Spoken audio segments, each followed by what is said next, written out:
It all started on the 31st of December 2019. The world was briefed by the Wuhan Municipal Health Commission of China that a strange cluster of pneumonia cases among the people of Wuhan, Hubei province.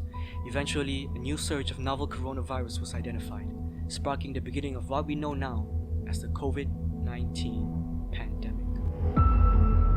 On the very next day, the World Health Organization, also known as the WHO, had stepped in and declared this outbreak an emergency not to take easy of. 5 days later, the first accessible article regarding the virus was published. It reported that a total of 44 patients were diagnosed with a quote-unquote pneumonia of unknown etiology. On the 10th of January 2020, the WHO finally issued technical guidance online, including advice to every nation on the detection, examination, and management of cases at that time.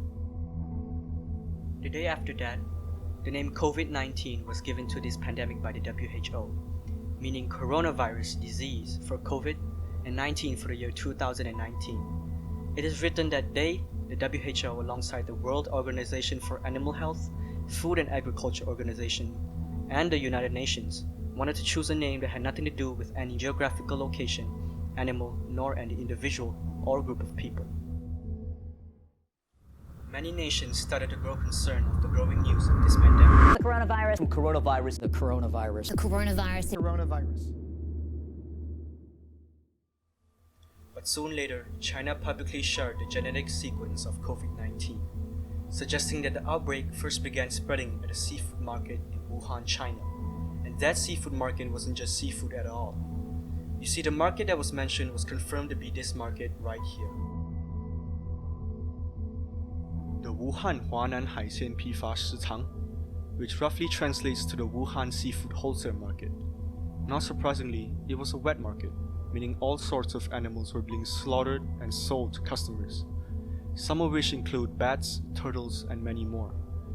This is one of the reasons why many viruses in the past, like SARS, originated in China, which had a wet market industry worth 100 billion yuan, approximately 60 billion ringgit.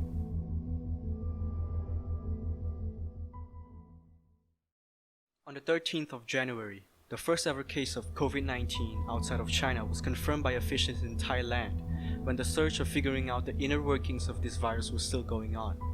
1 day later, the WHO noted in a press briefing that human-to-human transmission might be the reason of a possible wider outbreak soon to be discovered.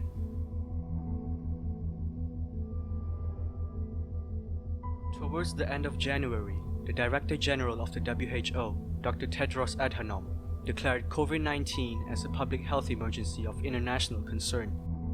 And during this time, this virus already began spreading at 18 different countries, including Malaysia, which confirmed 7 cases, most of which came from the southern border along Singapore, which is one of the most busiest land borders on Earth.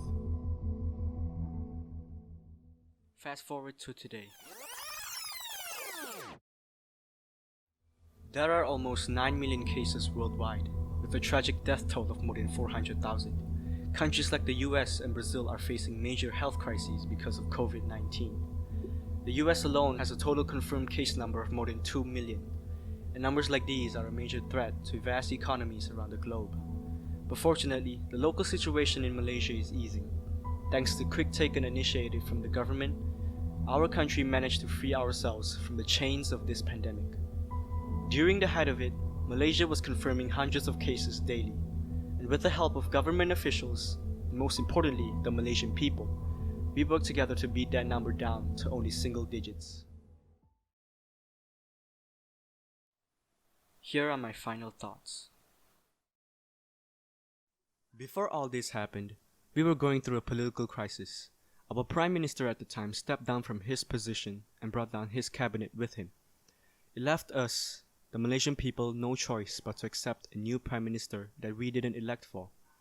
This caused a portion of the Malaysian people discontent. After all, we are a democratic nation. And the worst thing that could happen, happened. COVID-19 struck us. But despite what was happening before, we focused on the one truly most important thing: the lives of Malaysians. Political groups set the politics aside. Safety measures were implemented all over Malaysia. Celebrities and organizations were setting up donations. But most importantly, the will of Malaysians kept us united. It didn't matter who you are, the color of your skin, nor the status you're in. We were all from the same country and we all stayed at home together.